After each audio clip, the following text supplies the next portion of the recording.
Professeur Didier Raoult, comment allez-vous? Écoutez, ça va. D'abord, je suis content, c'est ce que je dis souvent, vous savez, c'est Clémenceau qui disait ça, vous savez, dans la guerre, c'est celui qui dure le plus longtemps qui gagne. Donc je suis content parce que les deux ministres qui n'ont pas cessé de me harceler s'en vont, donc moi je suis toujours là, on verra avec les suivants s'ils décident de me harceler au même point. Il est arrivé quand même quelque chose là dont je pense qu'il faut que la mémoire garde une trace, et je me débrouillerai pour qu'elle en garde une. Les gens qui font partie de mon pôle, depuis novembre, sont sujets à une inspection qui comporte 8 personnes, 3 de l'IGAS, 3 de l'inspection du ministre de l'Enseignement supérieur et de la Recherche, 3 de l'ANSM. Ceci nous a coûté en termes de travail 600 heures de travail, 150 mails. Nous avons envoyé, pour ceux qui aiment l'informatique, 2 gigaoctets de documents. En pratique, ça veut dire 2700 documents, plus de 10 000 pages. Donc je n'imagine pas qu'ils aient eu le temps de les lire. D'ailleurs, ils nous en demandent plusieurs fois pour voir si nous avons fait des essais après une dénonciation calomnieuse publiée dans Mediapart, des essais illégaux sur la tuberculose qui a fait pchit. Puis ils nous ont reproché d'avoir fait des prélèvements chez des enfants, il n'y a pas d'enfants dans notre pôle, pour une étude qui avait été déposée en 2009 avant l'existence même de l'IHU, validée et promue par l'assistance publique, financée par un programme national de recherche clinique, réalisé dans le service des urgences de l'assistance publique, dont le chef de service était Monsieur Jouve, qui est le président actuel de la commission médicale d'établissement, et validé sur le plan de l'éthique par un comité d'éthique dont le président était le doyen de l'époque, qui est le même doyen que maintenant. Alors, vous savez, là-dedans, notre responsabilité, c'était celle de faire des PCR sur les écouvillons qui nous étaient envoyés de pédiatrie. Il faut revenir sur Terre. Bon, ça aussi, ça fait pchit dans la dernière donnée. La troisième, c'est, en dehors, encore une fois, de l'IHU, il ne faut pas oublier que tous ces essais cliniques sont faits par des praticiens hospitaliers dont l'employeur et dont le responsable est l'assistance publique, et des universitaires dont l'employeur et le responsable est l'université. L'IHU ne paye aucun médecin, ne paye aucun universitaire.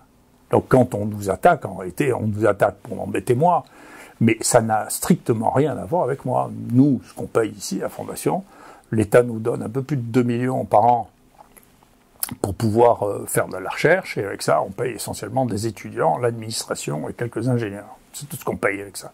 Donc la responsabilité directe que je peux avoir, je ne suis pas responsable du pôle, j'étais chef de service, et puis le directeur de l'hôpital a préféré que je ne le sois plus depuis septembre, ce qui est sa décision. Donc je n'ai plus aucun lien avec l'assistance publique, moi, mais du coup je ne pratique plus la médecine actuellement, donc pas de quoi je serais responsable médicalement, mais ça fait plus de 20 ans d'ailleurs que je traitais plus de tuberculose, donc tout ça, et je n'ai jamais traité d'enfant, donc tout ça, c'est juste une malveillance, en tout cas c'est comme ça que je l'interprète, avec un déplacement des moyens d'État qui est considérable pour un résultat qui est négligeable. Et je me demande, mais en tout cas je vais poser la question de savoir s'il est légitime que le ministre de la Santé, sur lequel il y a une enquête faite par la Haute Cour de justice dont je suis témoin, me harcèle à ce point-là avec les moyens qui sont mis à sa disposition, et ça ne reflète pas tout simplement un conflit d'intérêts avec un détournement des moyens publics pour essayer de régler des comptes personnels. Voilà. En tout cas, c'est une question, je compte bien la poser au plus haut niveau, parce que il est possible qu'il essaie de déconsidérer mon témoignage dans une affaire qui est actuellement en cours d'évaluation. Avez-vous d'autres nouvelles?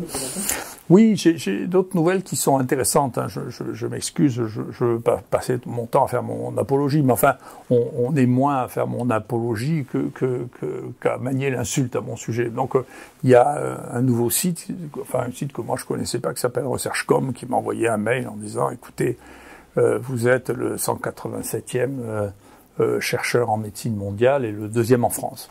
C'est un autre site que le site de Google Citation, dans lequel, effectivement, je suis le 2e français, cette fois, je suis 120e mondial, toutes sciences confondues.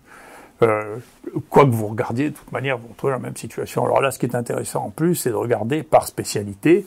Et donc, si vous regardez il y a un peu plus de 20 spécialités qui sont mises en place, eh bien, si vous regardez, il y a que 2 personnes qui vivent en France qui sont premiers dans leur spécialité. Il y a, je suis désolé, votre serviteur en microbiologie, où je suis premier mondial. Vous cliquez, vous allez regarder. Et donc, on peut se demander, ce que c'est que cet acharnement contre la science, si vous voulez, est-ce que c'est un acharnement contre la science tout court?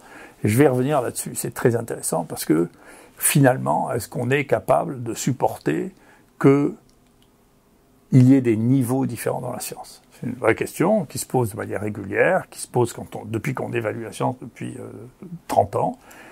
Est-ce qu'on peut évaluer la science par les chiffres? Moi, je pense qu'on peut le faire en partie, pas entièrement, parce que il y a des circuits où il y a une densité de la population de chercheurs qui fait que vous avez plus de citations dans ce domaine-là que dans d'autres. Donc, vous ne pouvez comparer ça que dans des domaines comparables. Mais, bien entendu, c'est un élément.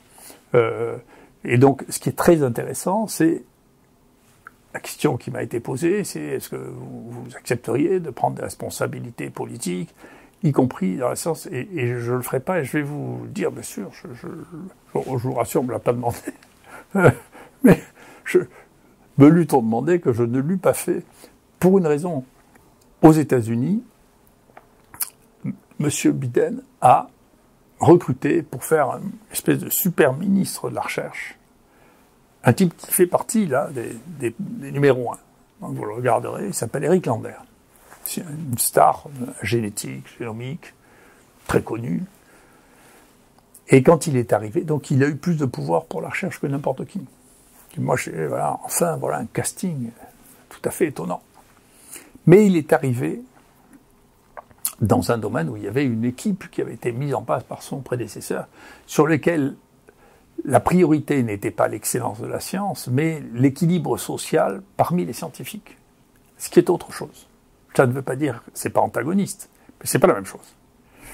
Et donc lui est arrivé avec sa manière de voir le monde et les choses, la manière de diriger les choses. Vous ne pouvez pas diriger un laboratoire qui devient le meilleur du monde dans la génétique et la génomique sans avoir un tempérament qui vous permet de l'être. Et donc, passez pas votre vie quand vous définissez des stratégies scientifiques à faire du consensus. Les stratégies scientifiques, elles sont basées sur la pensée d'un homme ou d'une femme.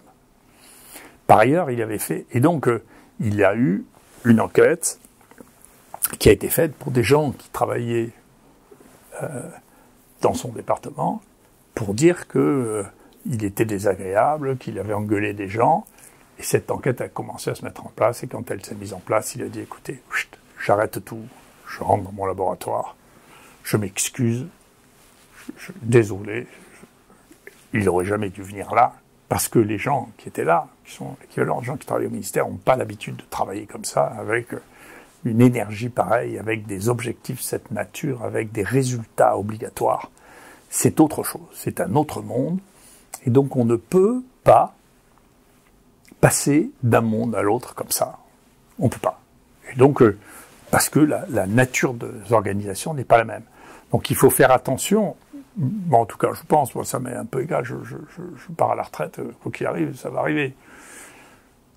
Il faut faire attention à ménager, si vous voulez, les gens qui sont capables de faire progresser les choses.